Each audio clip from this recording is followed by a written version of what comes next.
पाठ 5 उगादी और गुड़ी पड़वा।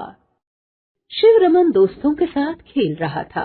दादी ने उसे पुकारा और कहा कि वह बाग से आम की कुछ पत्तियां तोड़ लाए। घर के मुख्य द्वार के लिए बंधनवार बनानी है। उसके मित्र प्रभाकरन की माँ ने भी उसे आम की पत्तियां लेकर आने के लिए कहा था। दोनों खेल छोड़कर आम की पत्तियां लेने चले गए। शिवरमन जानना चाहता था कि सब लोग बंधनवार क्यों बना रहे हैं। प्रभाकरन को भी इस बारे में कुछ पता नहीं था। शिवरमन ने आम की पत्तियां दादी को दी तो उन्होंने कहा कि कल उगादी पर्व है। दादी काम में लगी थी। उसके पिता कंप्यूटर पर बैठे कुछ काम कर रहे थे। शिवरमन ने उनसे भी पूछना ठीक नहीं समझा। तभी उसकी नजर कंप्यूटर के मॉनिटर पर पड़ी। पापा ईमेल से किसी श्रीमान अचरेकर को गुड़ी पड़वा की शुभकामनाएं भेज रहे थे। शिवरमन से रहा नहीं गया। वह बोल पड़ा, पापा, दादी तो कह रही थी कि कल उगादी है। आप शुभकामनाएं गुड़ी पड़वा की भेज रहे हैं।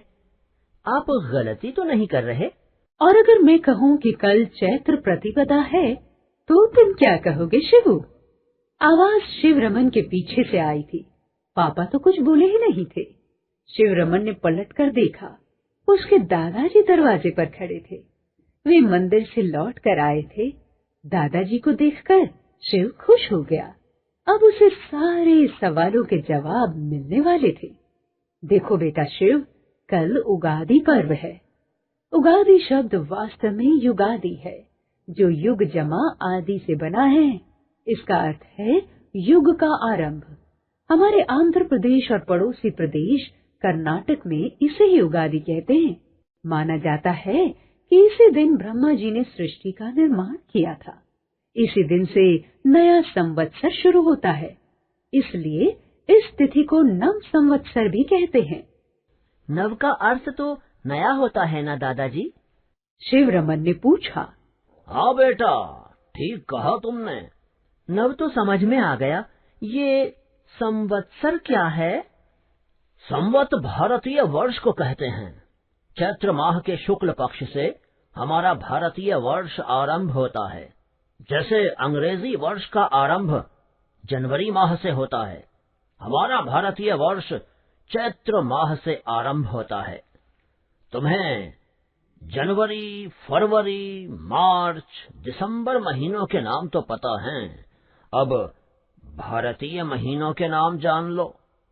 पहला महीना है चैत्र, दूसरा वैशाख, तीसरा ज्येष्ठ, चौथा आषाढ़, इसके बाद श्रावण, भाद्रपद, आश्विन, कार्तिक, मार्गशीर्ष, पौष, माघ और अंतिम महीना होता है फाल्गुन।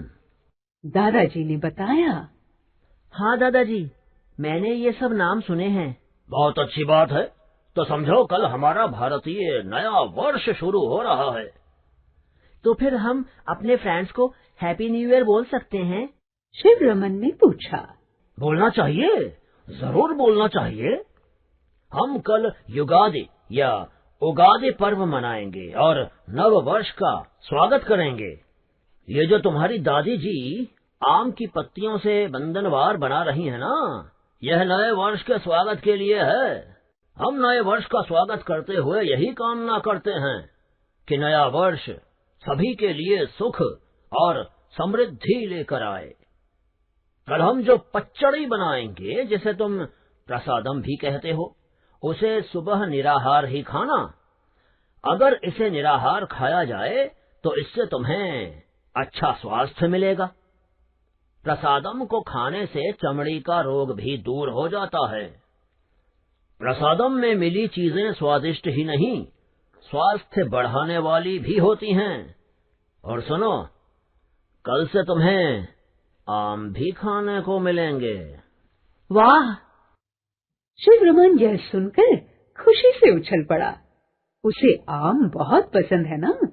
शिव, कल से मैं, तुम्हारी दादी जी और तुम्हारी माता जी 9 दिनों तक उपवास रखेंगे।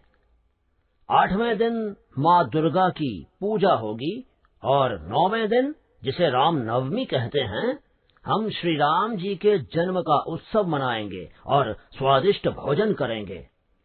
लेकिन दादाजी, पापा ने तो अचरेकर अंकल को गुड़ी पड़वा की शुभकामनाएं दी हैं। मैंने देखा वे ईमेल कर रहे थे। दादाजी हंस दिए, फिर बताने लगे, तुम्हारे पापा के मित्र अचरेकर जी नासिक में रहते हैं। नासिक महाराष्ट्र में है। महाराष्ट्र में चैत्र प्रतिपदा को गुड़ी पड़वा कहा जाता है। पड़वा तो प्रतिपदा यानी वर्ष का पहला दिन ही है। गुड़ी ध्वज, झंडा को कहते हैं। महाराष्ट्र के लोगों की मान्यता है कि उसी दिन भगवान राम ने बाली को मारकर लोगों को अत्याचार से मुक्ति दिलाई थी। इसलिए उन्होंने भगवान राम की विजय का उत्सव मनाने के लिए घर घर में ध्वज फहराए थे। मराठी में ध्वज को गुड़ी कहते हैं। आज भी महाराष्ट्र के लोग इस दिन अपने घर के आंगन में गुड़ी खड़ी करते हैं। इसीलिए वहाँ इस दिन को गुड़ी पड़वा कहते हैं। अच्छा, तो क्या वहाँ भी प्रसादम बांटा जाता है? शिवरमन का प्रश्न तैयार था। महाराष्ट्र में प्रसादम तो नहीं, पर पूरन पोली बनाई जाती है। यह एक तरह की रोटी होती है। इसमें गुड़, नमक मिलाया जाता है। इस रोटी का स्वाद मीठा होता है। यह जीवन के खट्टे मीठे स्वादों का प्रतीक होती है। महाराष्ट्र में भी आम को गुड़ी पड़वा के दिन से ही खाना शुरू करते हैं। अच्छा, तो उगादी और गुड़ी पड़वा एक ही त्योहार के दो नाम हैं? शिवरमन ने पूछा। बिल्कुल ठीक। अब जवाब पापा ने दिया। इसलिए मैंने कोई गलती नहीं की है। पापा की बात सुनकर शिवरमन शर्मा गया। फिर बोला, पापा, मैं यह बात प्रभाकरण को बताकर आता हूँ। वह मुझसे पूछ रहा था। जाओ, अपने सभी मित्रों को बताओ। सभी को कहो कि अपने भारतीय नववर्ष का स्वागत उत्सव के साथ करें। दादाजी बोले, जी दादाजी। कहता हुआ शिवरमन अपने सभी मित्रों को बताने के लिए चला गया। शब्दार्थ, वर्ड मीनिंग। बंधनवार, फूल पत्तियों की माला, गेस्टून ऑफ फ्लावर्स। युगादि, युग सदी की शुरुआत, beginning of the era, year. सृष्टि, संसार, यूनिवर्स। समृद्धि, खुशहाली, प्रॉस्पेरिटी। निराहार, बिना भोजन के, एम्प्टी स्टमक। चमड़ी, खाल, त्वचा, स्किन। उपवास, व्रत, फास्ट। उत्सव, त्योहार, सेलिब्रेशन। प्रतीक, चिन्ह, सिंबल।